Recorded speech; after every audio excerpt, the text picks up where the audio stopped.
Voici une vidéo de correction de l'exercice 24C. On demande, comme dans les exercices précédents, de trouver le mode de transmission de l'allèle ici qui provoque la brachydactylie, c'est-à-dire avoir des doigts plus courts que la normale, ou des orteils, hein. Donc, la question est, quel est le mode de transmission? Le mode de transmission peut être dominant ou récessif, lié au sexe ou autosomique. Comment on fait? On va donc faire 2 observations liées à l'arbre. La première observation va être de voir si la maladie touche toutes les générations ou pas, et de voir, toujours dans cette première observation, si il y a beaucoup d'individus atteints. Ici, on constate quand même que la maladie ou la particularité, on va dire la caractéristique, c'est pas vraiment une maladie, est présente dans toutes les générations. Si elle est présente dans toutes les générations, ça va nous permettre de faire l'hypothèse d'un allèle, ou d'une caractéristique dominante. Alors, comme ici, ce n'est pas vraiment une maladie, je ne vais pas utiliser M, je vais utiliser un grand B pour brachydactylie. D'accord? Et donc, l'allèle normal est récessif.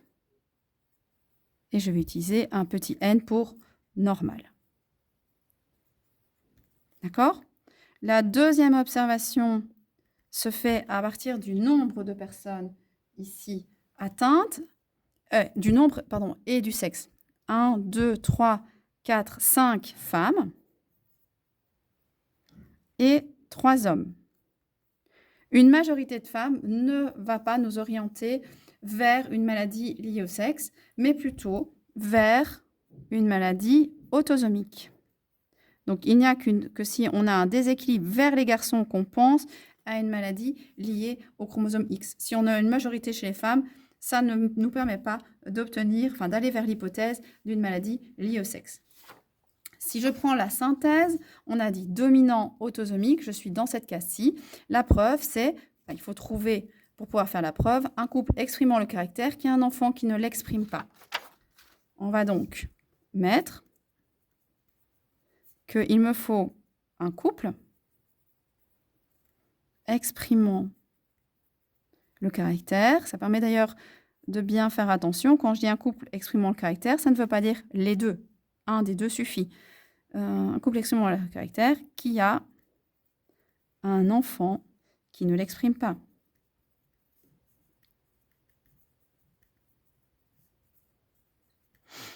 Eh bien, j'ai plein de possibilités. On va, par exemple, étudier ceci, cette partie-là de la famille. Je vais donc prendre l'individu 2,1, l'individu 2,2 et un de leurs enfants qui ne l'exprime pas, l'individu 3,1. Ici, je n'ai pas besoin de venir noter s'il s'agit d'hommes ou de femmes, puisque ça ne concerne pas le chromosome X. Donc, l'ensemble de mes individus auront systématiquement 2 lettres, puisqu'on parle des autosomes, et je rappelle que les autosomes sont toujours par paire. Mon individu 2,1 ne présente pas les caractéristiques de la maladie, les symptômes de la maladie, ou du fait d'avoir les doigts plus courts. Donc, pour ne pas présenter cette particularité, il doit avoir 2 petits n. Est-ce qu'il pourrait avoir autre chose? Non. S'il a un grand B et un petit n, le grand B s'exprime, il a les doigts plus courts. S'il était grand B, il aurait les doigts plus courts puisqu'il serait homozygote pour la caractéristique que l'on suit. Ici, l'autre personne, le 2, qui est ici la maman, elle présente la caractéristique ici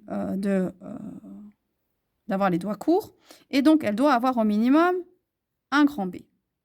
Je réfléchis, je laisse en attente la lettre qui est juste à côté, et je viens, pour essayer de réfléchir à ce petit point, par quoi on pourrait le remplacer, par quelle lettre, je viens étudier bien mon individu ici, 3,1. Mon individu 3,1, il est normal, et comme l'individu 2,1, il ne peut être que homozygote. Si je mets un B, Donc un B, grand B, N ou grand B, il ne peut pas avoir les doigts de taille normale, c'est impossible puisque le B est dominant.